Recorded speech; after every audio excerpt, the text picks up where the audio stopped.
بسم اللہ الرحمن الرحیم الحمد للہ رب العالمین والصلاة والسلام علی سید الانبیاء والمرسلین اما بعد، جانشین سید ابرار کی باتیں کریں، مصطفیٰ کے پہلے پہلے یار کی باتیں کریں، جن کی نظروں میں ہمیشہ جانا جانا رہا، عاشقوں کے قافلے سالار کی باتیں کریں۔ محترم دوستو، امیر المؤمنین خلیفہ اول حضرت ابو بکر صدیق رضی اللہ تعالی عنہ تمام صحابہ کرام میں سب سے اعلیٰ و افضل تھے۔ سفر ہو یا حضر، ہر جگہ حضور صلی اللہ علیہ وسلم کے ساتھ رہنے والے، دنیا میں بھی حق رفاقت ادا کرنے والے اور آخرت میں بھی رفاقت کی سعادت سے بہرور ہونے والے، جن کے بارے میں اللہ کے نبی نے ارشاد فرمایا، انت صاحبی فی الغار و صاحبی علی الحوض، کہ تم میرے غار ثور کے بھی ساتھی ہو اور حوض پر بھی میرے ساتھ ہوگے۔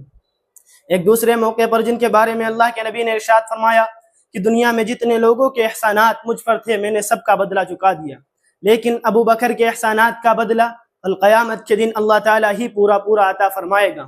اور ابو بکر کے مال نے جتنا مجھے نفع پہنچایا، کسی اور کے مال نے مجھے اتنا نفع نہیں پہنچایا۔ اگر میں دنیا میں کسی کو خلیل بناتا تو ابو بکر کو بناتا، اگر اب یہ خلت نہیں کیونکہ میں اللہ کا خلیل ہوں، مگر میرے اور ابو بکر کے درمیان اسلامی اخوت اور محبت بہرحال قائم اور موجود ہے۔ محترم دوستو، مکی زندگی میں رسول اللہ صلی اللہ علیہ وسلم اور صحابہ کرام رضوان اللہ علیہ مجمعین کو کس طرح سے ستایا گیا، وہ کس مسلمان کو معلوم نہیں۔ آپ صلی اللہ علیہ وسلم اور آپ صلی اللہ علیہ وسلم کے صحابہ پر ہر طرح کے ظلم و ستم ڈھائے گئے، مکہ میں رہنا دو بھر کر دیا گیا، ہر طرح سے اسلام سے پھیرنے کی کوششیں کی گئیں۔ کفار مکہ کو سب سے زیادہ دشمنی و عداوت آپ صلی اللہ علیہ وسلم کی ذات سے تھی۔ جب بھی موقع پاتے کوئی نہ کوئی گستاخی کر بیٹھتے۔ حضرت ابو بکر صدیق رضی اللہ تعالی عنہ نے کئی مرتبہ آپ کو نرغ عادہ سے بچایا اور اس کوشش میں خود بھی کفاروں کے ہاتھوں مصائب بار بار برداشت کرتے رہے۔ ایک مرتبہ کفار مکہ صحن کعبہ میں بیٹھے ہوئے آپ صلی اللہ علیہ وسلم کا ذکر کر رہے تھے، اتنے میں حضور پر نور وہاں تشریف لے آئے۔ آپ کو دیکھ کر سب نے آپ کو گھیر لیا، گلے میں چادر لپیٹ کر کھینچنا شروع کر دیا۔ کسی نے حضرت ابو بکر صدیق رضی اللہ تعالی عنہ کو جا کر خبر دی کہ ادرک صاحبہ کا، اپنے ساتھی کو بچائیے۔ حضرت ابو بکر صدیق رضی اللہ تعالی عنہ بے تابانہ پہنچے اور کفار کو خطاب کر کے کہا، ویلکم، تمہاری ہلاکت ہو، تمہارا ستیاناش ہو، اتقتلون رجلا ان یقول ربی اللہ وقد جاءکم بالبینات، کیا تم ایک ایسے شخص کو قتل کرنے کے در پہ ہو جو کہتا ہے کہ میرا رب اللہ ہے اور وہ تمہارے پاس کھلے دلائل لے کر آیا ہے۔ کفار مکہ نے جب یہ بات کو سنا تو حضور صلی اللہ علیہ وسلم کو چھوڑ دیا اور حضرت ابو بکر رضی اللہ تعالیٰ عنہ پر ٹوٹ پڑے۔ حضرت ابو بکر رضی اللہ تعالیٰ عنہ کو اس قدر مارا کہ وہ بے ہوش ہو گئے، کئی دن تک ہوش نہیں آیا، لیکن درمیان میں جب بھی ہوش آتا تو پوچھتے حضور صلی اللہ علیہ وسلم کا کیا حال ہے۔ جب مکمل ہوش آ گیا تو لوگوں سے کہا، مجھے سب سے پہلے حضور صلی اللہ علیہ وسلم کی خدمت میں لے چلو۔ جب لوگوں کے سہارے سے نبی کریم صلی اللہ علیہ وسلم کی خدمت میں حاضر ہوئے، حاضری کے وقت دونوں کی کیا کیفیت تھی اسے الفاظ میں بیان کرنا ممکن نہیں۔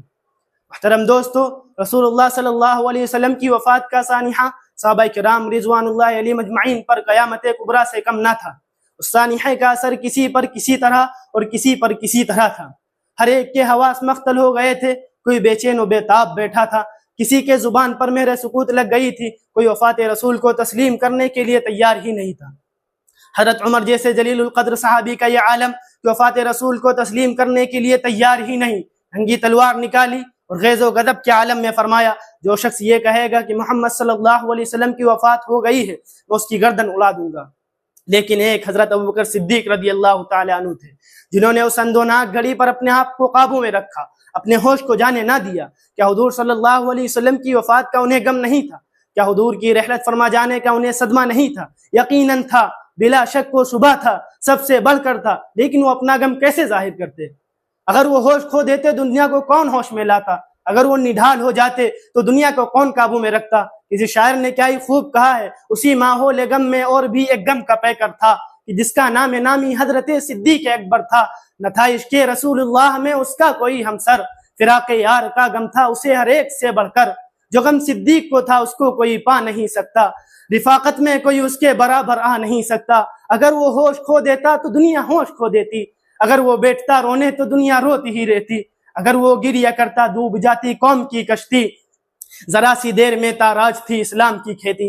حضرت ابو بکر صدیق رضی اللہ تعالیٰ عنہ حجرہ مقدسہ میں تشریف لے گئے، چہرے مبارک سے چادر ہٹائی، آپ کی پیشانی کو بوسہ دیا اور فرمایا وا نبیہ وا صفیہ وا خلیلہ، اے میرے نبی، اے میرے ولی دوست، اے میرے برگزیدہ رفیق۔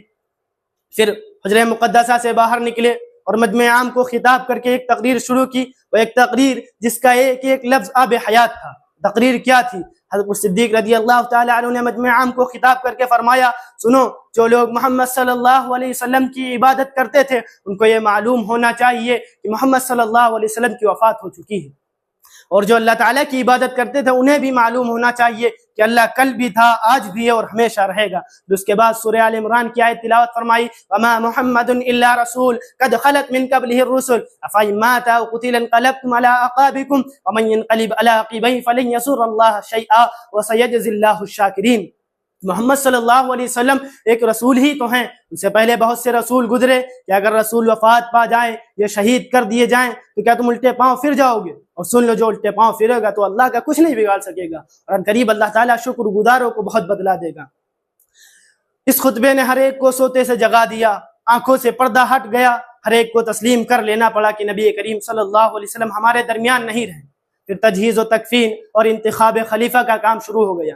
خلافت کا بوجھ سنبھالتے ہی حضرت ابوبکر صدیق رضی اللہ تعالی عنہ نے جو کارہائے نمایاں انجام دیے، ان میں سر فہرست قتال مرتدین، لشکر اسامہ کی روانگی اور جھوٹے مدعیان نبوت کی سرکوبی شامل ہے۔ حضور صلی اللہ علیہ وسلم کی وفات کے بعد بہت سے قبائل جو نئے نئے مسلمان ہوئے تھے مرتد ہونا شروع ہو گئے۔ اس طرح جھوٹے مدعیان نبوت کا ایک گروہ پیدا ہو گیا، جن میں مسیلمہ بن کذاب، اسود عنسی، سجاہ نام کی ایک عورت تھی۔ ان فتنوں کے علاوہ ایک اہم مسئلہ لشکر اسامہ کے ملک شام کی طرف روانگی کا تھا۔ اس کی روانگی کا حکم رسول خدا صلی اللہ علیہ وسلم نے اپنی زندگی ہی میں دیا تھا۔ حضرت ابوبکر صدیق رضی اللہ تعالی عنہ نے فرمایا کہ لشکر اسامہ اپنی مہم پر روانہ ہوں، مگر بڑے بڑے صحابہ اکرام جن میں حضرت عمر، حضرت علی رضی اللہ عنہما بھی تھے، اس لشکر کی روانگی کے مخالف تھے۔ پرآشوب حالات، ارتداد قبائل، بغاوت کے ماحول میں اور جھوٹے مدعیان نبوت کی فتنوں کی وجہ سے وہ اتنے بڑے لشکر کو اتنے دور دراز کے مقام پر بھیجنا مناسب نہیں سمجھتے تھے۔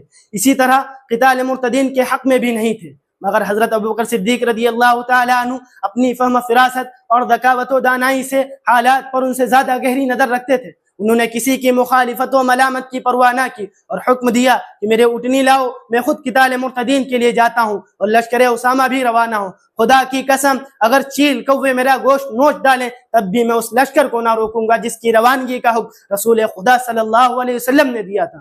جب لشکر اسامہ فوراً روانہ ہو گیا، حضرت ابوبکر صدیق رضی اللہ تعالیٰ عنہ اونٹنی پر بیٹھ گئے۔ حضرت علی رضی اللہ تعالیٰ عنہ نے آگے بڑھ کر آپ کی اونٹنی کی مہار پکڑ لی اور فرمایا، اے خلیفہ رسول اللہ، ہمارا مقصد آپ کی حکم عدولی نہ تھا، ہم نے جو کچھ عرض کیا بطور مشورہ تھا، ورنہ جو آپ حکم دے ہم اس کے لیے حاضر ہیں۔ چنانچہ قتال مرتدین کے لیے فوجیں روانہ ہوئی اور جھوٹے مدعیان نبوت کی سرکوبی کے لیے بھی 1 سال کے اندر اندر یہ سارے فتنے ختم ہو گئے۔ اس طرح لشکر اسامہ بما مراد واپس آ گیا اور مخالفین اسلام پر اسلام اور مسلمانوں کا رعب بیٹھ گیا۔ حضرت عمر رضی اللہ تعالیٰ عنہ کے دور خلافت میں کسی نے ان کے سامنے حضرت ابوبکر رضی اللہ تعالیٰ عنہ کا ذکر کیا۔ حضرت عمر رضی اللہ تعالیٰ عنہ نے فرمایا کہ میں چاہتا ہوں میری زندگی کے سارے اعمال اجر و ثواب میں حضرت ابوبکر صدیق رضی اللہ تعالیٰ عنہ کی ایک رات کے برابر ہو جائے۔ اور رات کیا تھی؟ رات یہ تھی کہ جب وہ حضور صلی اللہ علیہ وسلم کے ساتھ غار ثور میں پہنچے، حضور سے فرمایا، واللہ لا تدخلہ حتی ادخل قبلک فإن کان فیہ شیء اصابنی دونک، بخدا پہلے داخل نہ ہوئیے، پہلے میں داخل ہوتا ہوں، اگر اس میں کوئی تکلیف دہ چیز ہو تو مجھے تکلیف پہنچائے، نہ کہ آپ کو۔ حضرت ابوبکر صدیق رضی اللہ تعالیٰ عنہ غار کے اندر گئے، غار کو صاف کیا، غار کے ایک منہ کی طرف بہت سے سوراخ نظر آئے، اپنی لنگی کو پھاڑا اور ان سوراخ کو بھر دیا، 2 سوراخ بچ گئے، ان دونوں میں اپنے پیر کو رکھ دیا۔ حضور صلی اللہ علیہ وسلم سے فرمایا، آپ تشریف لائیے۔ حضور صلی اللہ علیہ وسلم تشریف لے گئے، حضرت ابوبکر صدیق رضی اللہ تعالیٰ عنہ کی گود پر اپنا سر مبارک رکھ کر سو گئے۔ غار کے ایک سوراخ سے ایک سانپ نے آپ کو ڈس لیا۔ حضرت ابوبکر صدیق رضی اللہ تعالیٰ عنہ نے مگر اس خوف سے کہ کہیں حضور صلی اللہ علیہ وسلم بیدار نہ ہو جائیں، آپ کی نیند میں خلل واقع ہو، اپنے بدن کو حرکت نہ دی، مگر درد کی شدت کی وجہ سے آنسو کے 2-3 قطرے حضور صلی اللہ علیہ وسلم کے رخ انور پر ٹپک گئے۔ حضور نے فرمایا، ما لک یا ابا بکر، اے ابو بکر تم کو کیا ہو گیا؟ انہوں نے فرمایا لدغت فداک ابی و امی، میرے ماں باپ آپ پر فدا ہوں، آپ پر قربان، مجھے سانپ نے ڈس لیا۔ حضرت حضور صلی اللہ علیہ وسلم نے اپنا لعاب مبارک اس زخم پر ڈالا اور زخم فوراً دفع ہو گیا، لیکن اس زخم کا اثر بعد میں ظاہر ہوا اور یہی ان کی موت کا سبب بنا۔ اور ایک وہ وقت تھا جب حضور صلی اللہ علیہ وسلم کی وفات ہو چکی تھی، عرب کے بعض قبائل مرتد ہو گئے، بہتوں نے زکوٰۃ دینے سے انکار کر دیا۔ حضرت ابوبکر صدیق رضی اللہ تعالیٰ عنہ نے فرمایا لو منعونی عقالا لجاہدتہم، اگر وہ زکوٰۃ کی ایک رسی بھی نہ دیں گے تو میں ان سے قتال کروں گا۔ حضرت عمر رضی اللہ تعالیٰ نے فرمایا یا امیر المؤمنین ارحم الناس، اے امیر المؤمنین لوگوں پر رحم کیجئے۔ حضرت ابوبکر صدیق رضی اللہ تعالیٰ نے فرمایا یا عمر اجبار فی الجاہلیہ وخوار فی الاسلام انہ قد انقطع الوحی وتم الدین اینقص وانا حی، کہ عمر تم جاہلیت میں تو بڑے خوخار تھے، اسلام میں ایسے نرم پڑ گئے، سن لو وہی بند ہو چکی ہے، دین مکمل ہو چکا ہے، اور دین میں کمی ہو ابو بکر زندہ رہے، یہ ابو بکر کو برداشت نہیں۔ اسی طرح ایک موقع غزوہ تبوک کے موقع پر نبی کریم صلی اللہ علیہ وسلم نے صحابہ اکرام کو صدقہ جمع کرنے کا حکم دیا۔ صحابہ اکرام صدقہ لا لا کر آپ کے دربار میں حاضر کرنے لگے۔ حضرت عمر رضی اللہ تعالیٰ عنہ بیان فرماتے ہیں میرے پاس اس وقت بہت مال تھا، میں نے سوچا آج حضرت ابوبکر صدیق رضی اللہ تعالیٰ عنہ سے صدقے میں سبقت کر جاؤں گا، تو میں فجئت بنصف مالی، اپنا آدھا مال لے کر آ گیا، میں نے حضور کی خدمت میں حاضر کر دیا۔ حضور نے پوچھا ما ابقیت لاہلک، اپنے گھر والوں کے لیے کیا چھوڑا؟ میں نے کہا اللہ کے رسول آدھا لے کر آیا ہوں، آدھا چھوڑ آیا ہوں۔ حضرت ابوبکر صدیق رضی اللہ تعالیٰ عنہ کی باری آئی، حضرت ابوبکر صدیق اپنے گھر کا سارا سامان لے کر آ گئے، گھر میں کچھ بھی نہ چھوڑا۔ حضور صلی اللہ علیہ وسلم نے فرمایا ما ابقیت لاہلک، اپنے گھر والوں کے لیے کیا چھوڑا؟ حضرت ابوبکر صدیق رضی اللہ تعالیٰ عنہ نے فرمایا ابقیت لهم اللہ ورسولہ، میں نے ان کے لیے اللہ اور اس کے رسول کو چھوڑ دیا۔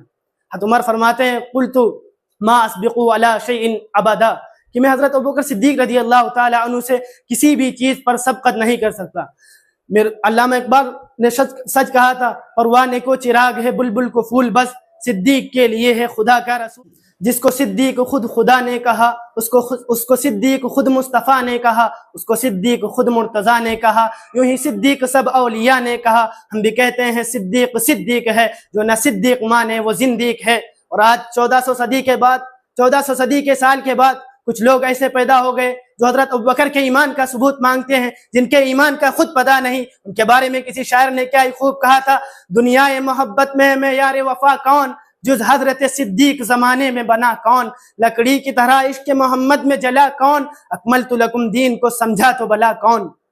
جا پوچھ علی مولا کے والد سے کبھی پوچھ، بچپن سے نبی پاک کے ہمراہ چلا کون، مولا کو ملی بستر اطہر کی امانت، مولا کی امانت کو بتا لے کے گیا کون، دن پیر کا ہے عمر کے ہے سال 63، دن پیر کا ہے عمر کے ہے سال 63، سرکار کی سنت پہ دکھائے سے مرا کون، وہ کون تھا جو سانپ کا ڈنک چھیل رہا تھا، صدیق تھا صدیق تھا صدیق سوا کون۔ وآخر دعوانا الحمدللہ رب العالمین۔